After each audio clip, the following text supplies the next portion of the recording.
అక్కడుండే వాలంటీర్లు, అదే మరి పార్ట్ టైం పనిచేసే వాళ్ళు ఉంటే వాళ్ళు కూడా రిక్రూట్ చేసుకొని పెద్ద ఎత్తున చైతన్యం తెమ్మన్నాం.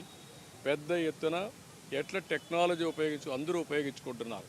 కానీ యాప్ డౌన్లోడ్ చేసుకోవడం, బుక్ చేయడం, వాళ్ళు వచ్చి పని చేశారో చూసుకోవడం, ఇవన్నీ చేయాల్సిన అవసరం ఉంది.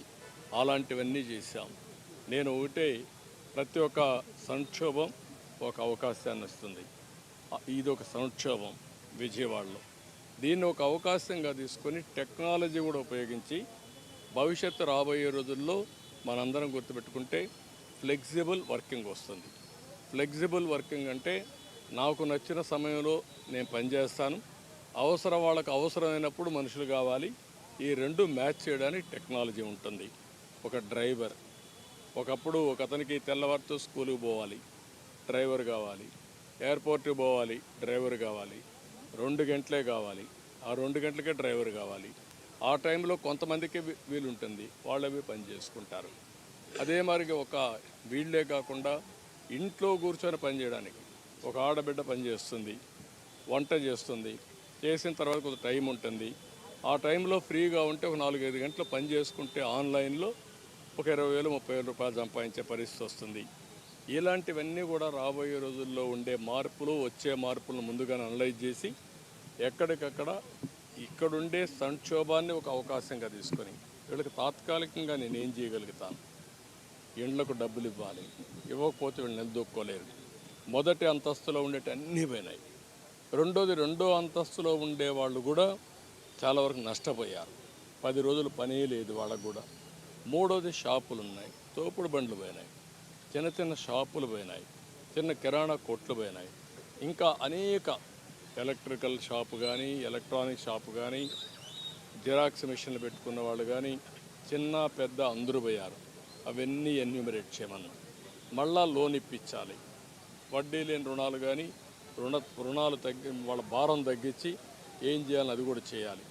ప్రతి ఒకటి ఆలోచిస్తున్నా. పూర్తిగా ప్రభుత్వమే అన్నీ చేయలేం, కానీ నిలదొక్కుకోవడానికి ఏం చేయాలనో అన్ని విధాల సహాయం చేయడానికి ఈ ప్రభుత్వం ఆలోచిస్తున్నాం. ఈ కార్యక్రమాలన్నీ చేయడం కోసం ముమ్మరంగా ఎప్పటికప్పుడు అనలైజ్ చేస్తున్నాం. ఇప్పటికే మీరు ఎప్పుడూ చూడని విధంగా డ్రోన్స్ ఉపయోగించాం. డ్రోన్స్ ఇన్ని విధాలు ఉపయోగించాలని ఎవరు ఊహించుండరు. డ్రోన్స్ను ఉపయోగించి ఇండ్లకు ఆహారం అందజేశాం. మామూలుగా మా వాళ్ళందరూ ఈ వరదల్లో దిగలాకి ఇసిరేస్తూ ఉంటే, కాదు మనం డ్రోన్స్ పెట్టి మిద్ది పైన వాళ్ళకి నేరుగా అందజేస్తే నేరుగా తీసుకోగలుగుతారని చెప్పి ఇచ్చాం. ఓసారి హెలికాప్టర్లో భోజనం పంపిస్తే 50% వేస్ట్ అయ్యేది ఇసిరేస్తే. దీనివల్ల 100% సక్సెస్ అయ్యింది. రెండో పక్కన మీరు చూస్తే అదే డ్రోన్స్ని పంపించి ఎక్కడెక్కడ చెత్త ఉందో అవన్నీ కూడా రికార్డ్ చేశాం, అవన్నీ పంపించాం. ఇదే డ్రోన్స్ని పంపించి ఎక్కడెక్కడ డ్రైన్స్ అన్నీ బ్లాక్ అయిపోయిందో అవన్నీ తెప్పించి అవన్నీ క్లియర్ చేయించాం. ఇదే డ్రోన్స్ని పంపించి 15 మంది చేసే పని బ్లీచింగ్ కానీ అవన్నీ కూడా డ్రోన్ చేసే పరిస్థితికి వచ్చింది. ఒక వినూత్నమైన పద్ధతిలో డ్రోన్స్ ఉపయోగించాం. దీనివల్ల కూడా చాలా వరకు వెసులుబాటు వచ్చింది. హెలికాప్టర్లు ఉపయోగించాం, ఎన్డీఆర్ఎఫ్ను ఉపయోగించాం. కడాన ఆర్మీలో ఉండే ఇంజనీరింగ్ డిపార్ట్మెంట్ వాళ్ళు కూడా పిలిపించాం గంటలు పూడ్చడానికి. అనేక ప్రయత్నాలు చేసి ముందుకు పోతున్నాం. ఇప్పుడు ఎన్యూమరేషన్ జరుగుతూ ఉంది. ఇది జరిగిన తర్వాత ఏ విధంగా అందరికీ న్యాయం చేయాలో చేసి అక్కడి నుంచి మళ్ళీ ఎప్పటికప్పుడు దీన్ని సమీక్ష చేసుకుంటూ వీళ్ళకు ఒక డైరెక్షన్ ఇచ్చి అన్ని విధాలా వీళ్ళ బాధలు తగ్గించడానికి, మళ్ళా మెరుగైన జీవితాన్ని గడపడానికి ఏమేమి చేయాలనో అవన్నీ చేపిస్తాం. తిరగని ప్రాంతం లేదు, తిరగని లైన్ లేదు, ఇన్నిసార్లు తిరిగారు, సాటిస్ఫాక్షన్ లెవెల్స్ అంటే ఒక కష్టంలో ఉన్నప్పుడు, సమస్య జటిలమైనప్పుడు ఆ జటిలమైన సమస్యను పరిష్కారం చేస్తూనే దాని ఫలితాలు కూడా అధ్యయనం చేసుకొని మళ్ళా మార్పులు చేర్పులు చేసి మళ్ళా ఫాలోఅప్ చేసి తప్ప సాధ్యం కాదు. ఒకసారి ఆర్డర్ పాస్ చేస్తే అయిపోయేది కాదు. ఇది కాంప్లికేటెడ్ సమస్య.